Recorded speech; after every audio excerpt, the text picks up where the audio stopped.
जय हिंद। देखिए, अभी हालिया में इसरो ने अपने पीएसएलवी रॉकेट की मदद से ब्राजील के सैटेलाइट के साथ साथ 19 सैटेलाइट को लॉन्च किया। और ये एक ऐतिहासिक क्षण इसलिए था कि इस सैटेलाइट के साथ साथ अंतरिक्ष में भागवत गीता और नरेंद्र मोदी की तस्वीर को भी लॉन्च किया गया था। लेकिन ये रॉकेट लॉन्च करना काफी कठिन प्रक्रिया होता है। रॉकेट भारत के अलग अलग एरिया में बनते हैं, चाहे वो विक्रम साराभाई अंतरिक्ष केंद्र हो, महेंद्रगिरी में इंजन वगैरह हो गया, गुजरात के अहमदाबाद में सैटेलाइट के पार्ट्स, उन सबको एक पास लाकर और हम लोग इसको लॉन्च करते हैं श्रीहरिकोटा से। श्रीहरिकोटा आंध्र प्रदेश के पास दक्षिण भारत में, यहाँ पर पुलिकट झील के पास एक छोटा सा द्वीप है जहां सतीश धवन प्रक्षेपण केंद्र से लॉन्च किया जाता है। इसे हम लोग लॉन्च करते हैं पश्चिम से पूरब दिशा की ओर। पश्चिम से पूरब इसलिए लॉन्च करते हैं कि पृथ्वी भी पश्चिम से पूरब घूम रही है, थोड़ा सा सपोर्ट मिल जाता है, तो इसे पश्चिम से पूरब दिशा की ओर लॉन्च किया जाता है। हमारे दो प्रमुख रॉकेट होते हैं, पीएसएलवी और जीएसएलवी। इनके टोटल हम लोग वर्क फंक्शन को समझते हैं। रॉकेट के जितने बड़े बड़े पार्ट्स होते हैं, चाहे उसके इंजन हो, उसका बूस्टर हो, ये अलग अलग जगहों पे बनता है और इसे ट्रक के माध्यम से हम लोग श्रीहरिकोटा ले आके एक जगह लॉन्च पैड पर रखते हैं, फिर इसे असेंबल किया जाता है। रॉकेट जो होता है कई टुकड़ों में होता है, इसे एक खड़ा असेंबल करने में बहुत टाइम लगता है। ये कई फीट 5-6 मंजिला इमारत के बराबर होता है। छोटा तो होता नहीं, आप इसे एक साथ रख सकते हैं। जैसे हम बात करें, ये रॉकेट के सपोज करिए कि ये टुकड़े हैं, इन्हें हमें एक के ऊपर एक जोड़ना है, तो हम यहाँ आराम से आप देख सकते हैं कि इस पे हम जोड़ दिए, तो हमारा हाथ यहाँ तक पहुंच गया तब ना जोड़ दिए। अगर ये 20 फीट का ऊंचा रहता, हमसे भी ऊंचा, तो नहीं जोड़ पाते। यही प्रॉब्लम हो जाता है इसरो के सैटेलाइट रॉकेट्स के साथ। इन रॉकेट को कई टुकड़ों में लाया जाता है और यहाँ रख के क्रेन के मदद से खींचा जाता है।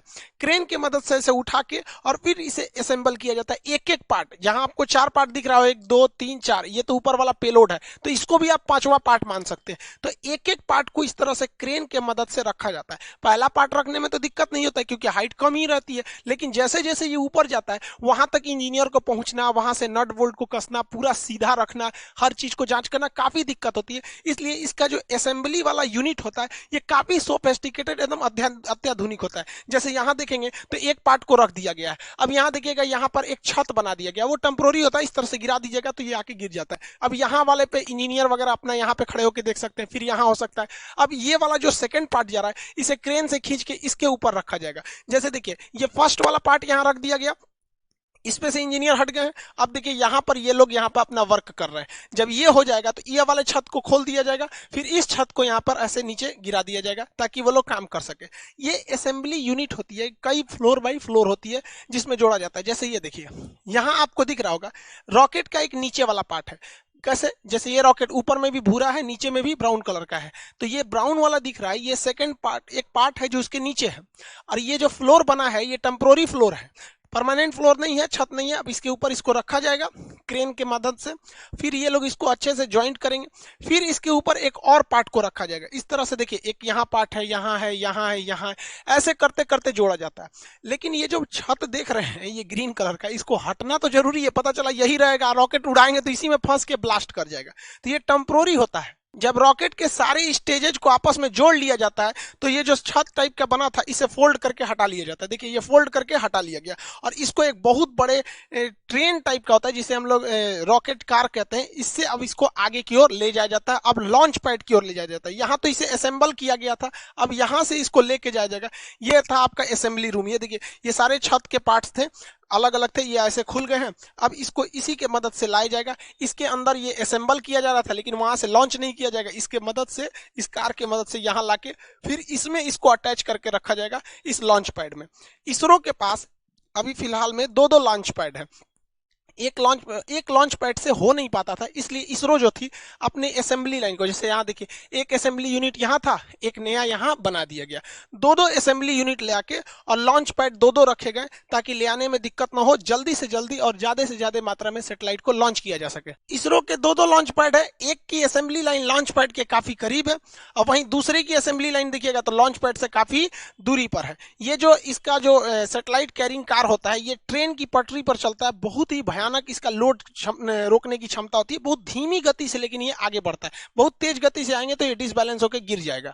रॉकेट की एक सबसे बड़ी समस्या है कि जब ये उड़ता है तो इसके नीचे से इतना थ्रस्ट निकलता है और इतना आग निकलता है कि ये रॉकेट खुद ही जल जाएगा, इतना ज्यादा मात्रा में रहता है। इसलिए इसमें थ्रस्ट निकलने के लिए नीचे एक कैनाल बना दिया जाता है, गड्ढा, और यहां देखेंगे तो यहाँ आपको सुराख मिलेगा, छेद।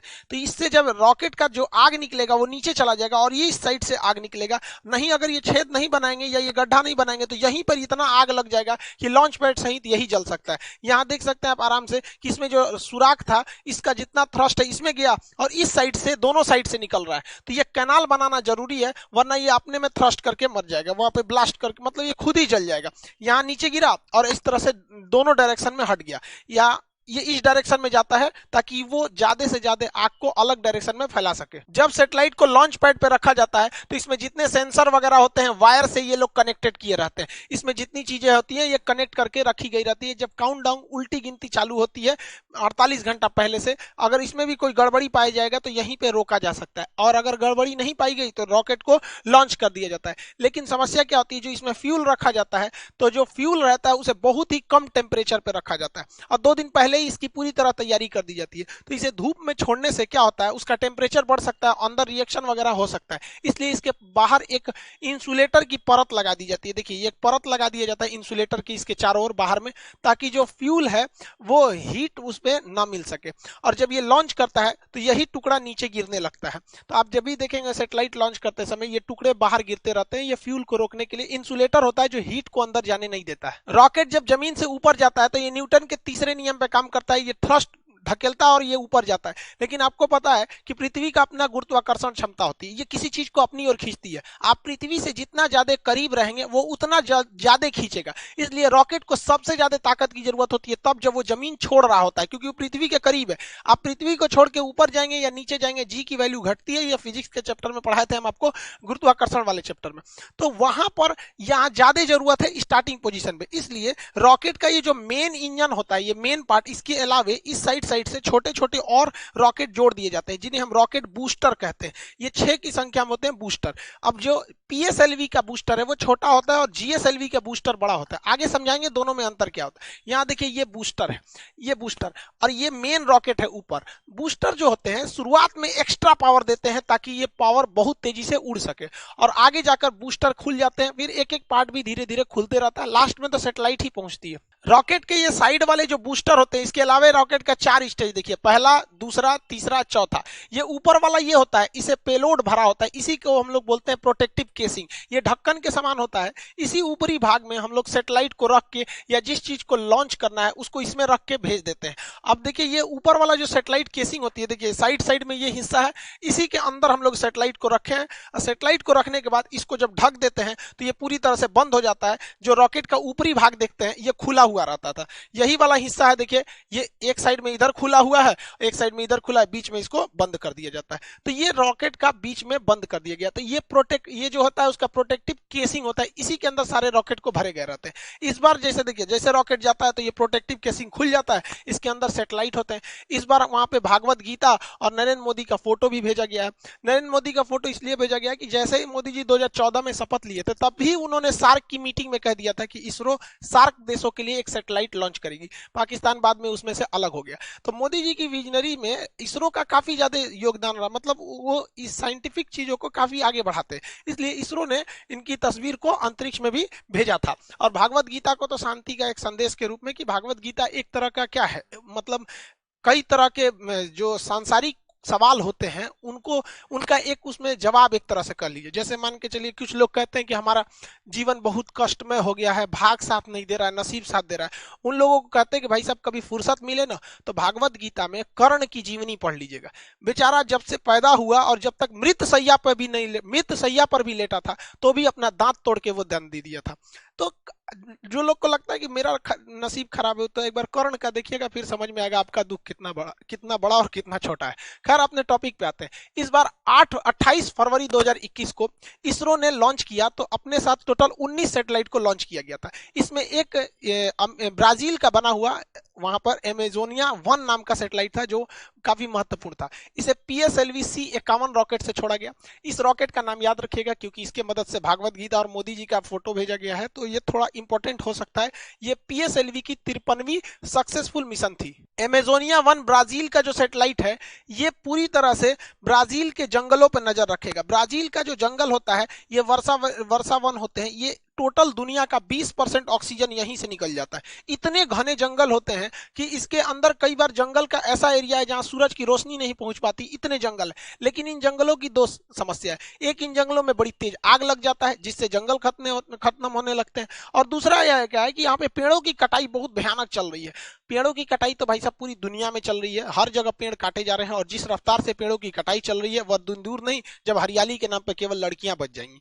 तो इसके लिए जो ब्राजील है वो एमेजोनिया 1 नाम का सैटेलाइट लॉन्च कर रहा है ताकि वो अपने जंगलों पर नजर रख सके। भैया जरूरी भी है, पूरी दुनिया का फेफड़ा कहा जाता है ब्राजील के जंगलों को। इसमें 19 सैटेलाइट थे जिसमें एक एमेजोनिया 1, दूसरा महत्वपूर्ण था सिंधु नेत्र। ये भारत ने छोड़ा था। ये समुद्री क्षेत्र पर निगरानी के लिए किया गया क्योंकि घुसपैठ वगैरह न हो। आप याद कीजिए अजमल कसाब जैसे जो घुसपैठ हुए थे छोटे मोटे जहाजों से, इस वजह से वो समुद्री एरिया में किसी भी संदिग्ध जहाजों पर इस सैटेलाइट से नजर रखा जा सकता है, क्योंकि वो जो टेररिस्ट वगैरह जो घुसते हैं या स्मगलर जो ड्रग्स वगैरह का करते हैं उन्हें लगता है कि नहीं यहां से तो कोई मतलब नौसेना की जहाज नहीं है, तो कितना बेहतरीन कोऑर्डिनेशन हो जाएगा। जैसे मान के चलिए नौसेना ने कहा कि भैया इस एरिया में मेरी जहाज नहीं है, तो सैटेलाइट से उस एरिया पे ज्यादा नजर रखा जाएगा, और जिस एरिया में नौसेना अभी पेट्रोलिंग पे है तो उस एरिया के सैटेलाइट पे उतना फोकस नहीं किया जाएगा। देखिए इसरो जो है इंडियन स्पेस रिसर्च ऑर्गेनाइजेशन, इसका काम केवल है कि रॉकेट बनाओ और उसको सैटेलाइट बनाओ, दोनों को लॉन्च करो। लेकिन इसमें एक कमाई का भी जरिया हो सकता है। विदेश के लोग जो है, बहुत सैटेलाइट बनाना बहुत मुश्किल का काम नहीं है, लेकिन रॉकेट बनाना बहुत मुश्किल काम। इवन हम लोग ने अपना पहला सैटेलाइट आर्यभट्ट भारत में बना लिया था, लेकिन उसको हम लोग लॉन्च करने के लिए रूस को दिए थे और रूस ने अपने रॉकेट से उसे छोड़ा था। तो बहुत से ऐसे देश हैं जो दुनिया को कहते हैं कि भैया अमेरिका से कहते हैं, यूरोप से कहते हैं कि हमारे सैटेलाइट को छोड़ दो, तो भारत बहुत सस्ते में छोड़ देता है और भारत की सैटेलाइट काफी विश्वसनीय होती है। इसलिए इसके लिए भारत सरकार ने एक कंपनी बनाई थी, उसका नाम था एंट्रिक्स। एंट्रिक्स कॉर्पोरेशन था, 1992 में बनाई गई थी। ये कंपनी दूसरे देशों से कहती थी भैया तुम्हारा सैटेलाइट छोड़ना है, लाओ यहाँ लाओ, पैसा दो हमको दो, और ये इसरो को देती थी भैया इसको भी छोड़ दो, हम इतना पैसा दे देते हैं। लेकिन इसमें कुछ कमियां थी जिसको सुधारते हुए 2019 में न्यू स्पेस इंडिया लिमिटेड नाम की एक कंपनी ऑर्गेनाइज कर दिया गया। अब किसी को अपनी सैटेलाइट छोड़वाना है तो डायरेक्ट इसरो से बात नहीं करेगा, इससे बात कीजिए, बिजनेस वाला काम ये संभालेगी, बाकी रॉकेट सैटेलाइट बनाने का काम इसरो करेगी। एंट्रिक्स ने बहुत सारे मिशन को अंतरिक्ष में भेजा है। एंट्रिक्स ने बहुत सारे दुनिया के ग्राहकों को ढूंढ के लाया है इसरो के लिए, जिससे इसरो की बहुत मोटी कमाई हुई है।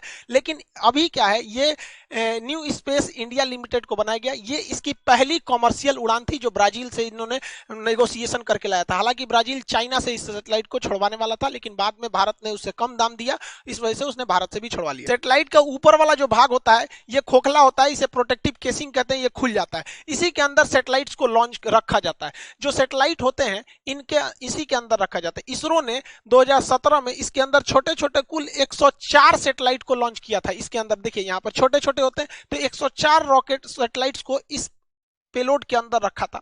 जब ये जाते हैं तो खुल जाते हैं और सैटेलाइट अंतरिक्ष में चले जाते हैं।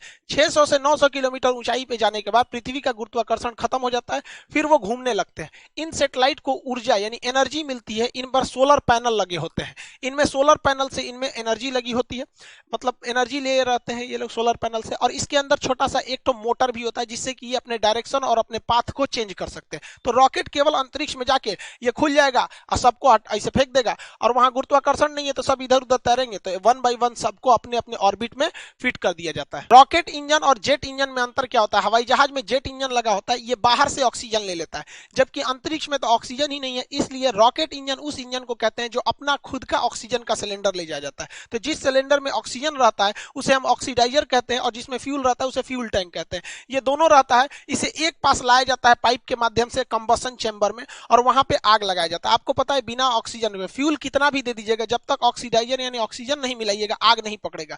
तो इन सबको मिला के पाइप के माध्यम से यहां लाया जाता है कंबशन चैम्बर में, और इसमें ब्लास्ट आग लगाया जाता है। और आग जब लगता है तो वह आग निकलने का रास्ता खोजती है। अब इस निकलने के रास्ता को इतना पतला कर दिया जाता है कि वो निकलती है तो ये रॉकेट को थ्रस्ट उठा देती है। ये देखिएगा यहाँ पे काफी पतला कर दिया जाता है। इस पतला होने की वजह से न्यूटन के थर्ड लॉ के हिसाब से एक्शन रिएक्शन होता है और ये रॉकेट ऊपर की ओर जाने लगता है। भारत के पास दो फेमस रॉकेट है, एक PSLV है, ये छोटी उड़ान के लिए होता है। PSLV ज्यादा ऊंचा पे नहीं ले जा सकता है। पीएसएलवी 600 से 900 किलोमीटर की ऊंचाई पर ही ले जा सकता है। ये 2 टन के ही टोटल रॉकेट को सैटेलाइट को ले जा सकता है। अब एक ही सैटेलाइट भेज दीजिए 2 टन का, या कम कम वेट के ज्यादा सैटेलाइट को छोड़ सकते हैं।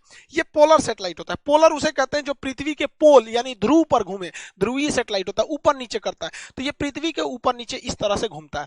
इसके हम लोग सन सिंक्रोनस भी कहते हैं, क्योंकि सूर्य कहीं भी रहेगा, ये अगर घूमते रहेगा तो सूर्य को यहां से सूर्य दिखाई दे देता है। ये कम ऊंचाई पर होता है, इसलिए ये मौसम की मतलब जानकारी दे देता है, कहीं कहीं जासूसी का काम कर देता है, निगरानी वगैरह का काम कर, मतलब ये सब काम कर देते हैं, मौसम वगैरह का काम कर देता है। इसे छोड़ने के लिए पीएसएलवी रॉकेट का प्रयोग किया जाता है। ये 4 स्टेज का रॉकेट होता है। साइड साइड में तो बूस्टर लगे हैं, इनकी बात नहीं करते हैं। ये इतना भरोसेमंद रॉकेट है कि 1993 से आज तक ये केवल 2 बार फेलियर हुआ है।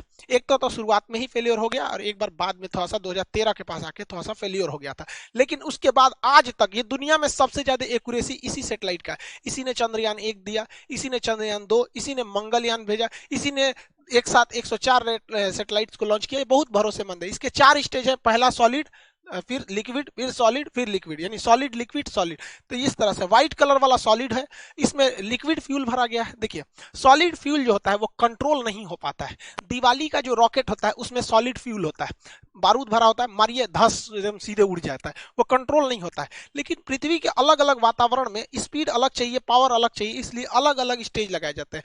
लिक्विड वाला जो स्टेज होता है वो अच्छा माना जाता है, क्योंकि आपके कंट्रोल में रह सकता है। जो सॉलिड वाला हिस्सा होता है उसमें फ्यूल के रूप में हाइड्रोक्सी टर्मिनेटेड पॉलीब्यूटाडाइन का प्रयोग किया जाता है। जो लिक्विड वाला हिस्सा होता है, इंजन लिक्विड का जो पार्ट होता है, उसमें हम लोग जो प्रयोग करते हैं, इसमें लिक्विड वाले में एसिमेट्रिक डाइमेटाडाइन हाइड्रोजाइन का प्रयोग करते हैं, उसके साथ साथ नाइट्रोजन ऑक्साइड का प्रयोग किया जाता है। तो सॉलिड में ये, लिक्विड में ये, फिर ये सॉलिड, फिर लिक्विड। ये तो प्रोटेक्टिव केसिंग है, इसके अंदर सैटेलाइट लगे रहते हैं। यही रॉकेट है। रॉकेट एक बार गया, इस सैटेलाइट को लॉन्च किया, बाकी ये हिस्सा अंतरिक्ष में तैरते रहता है, जिसे अंतरिक्ष कचरा के नाम से जानते हैं। कभी कभी देखते होंगे सैटेलाइट की लॉन्चिंग टाल दी जाती है। क्या होता है कि जो सैटेलाइट को छोड़ने का रास्ता था उसी में कोई कचरा वगैरह आ जाता है, तो उसको टकराने का डर रहता है, इसलिए उसके लॉन्च को डिले कर दिया जाता है। दूसरा जो सैटेलाइट है वो होता है GSLV, geo synchronous satellite launch vehicle.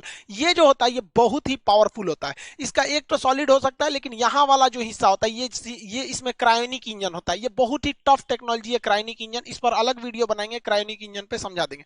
ये सैटेलाइट पोलर की तरह ऊपर नीचे नहीं घूमता है, बल्कि ये इस डायरेक्शन में घूमता है। पोलर सैटेलाइट जो था वो केवल 600 से 900 किलोमीटर की ऊंचाई पर घूम रहा था, ये 36,000 किलोमीटर की ऊंचाई पर घूमता है। और इसकी खासियत क्या होती है, जब कोई चीज पृथ्वी से 36,000 किलोमीटर की दूरी पे कर देंगे तो इसको पृथ्वी का चक्कर लगाने में उतना ही समय लगेगा जितना पृथ्वी अपना एक चक्कर लगाने में कर दे, यानी ये पृथ्वी के साथ साथ घूमने लगेगा। यानी अगर आपने एक किसी सैटेलाइट को इस कक्षा में भेजा है और इसको सेंटर्ड कर दिए कि दिल्ली पर घूमे, तो जितना तेजी से पृथ्वी घूमेगी, यानी पृथ्वी 24 घंटे में एक चक्कर लगाती है, तो ये जियो सिंक्रोनस सैटेलाइट भी 24 घंटे में एक चक्कर लगाते हैं। यानी अगर इसको भेजने के टाइम आप इसे जिस शहर के ऊपर सेट कीजिएगा, ये हमेशा उसी शहर के ऊपर अपनी नजर गड़ाए रखेगा। इसलिए ये मिलिट्री के यूज में बहुत ज्यादा आ जाता है, लेकिन ये काफी दूरी पर होता है। इसको छोड़ने वाला रॉकेट भी खतरनाक होता है, GSLV, geo synchronous satellite launch vehicle. Bharat के पास दुनिया के सबसे आधुनिकतम सैटेलाइट लॉन्च व्हीकल है। सैटेलाइट भी है हमारे पास, पीएसएलवी है छोटी उड़ान के लिए, और ये बाहुबली है जीएसएलवी,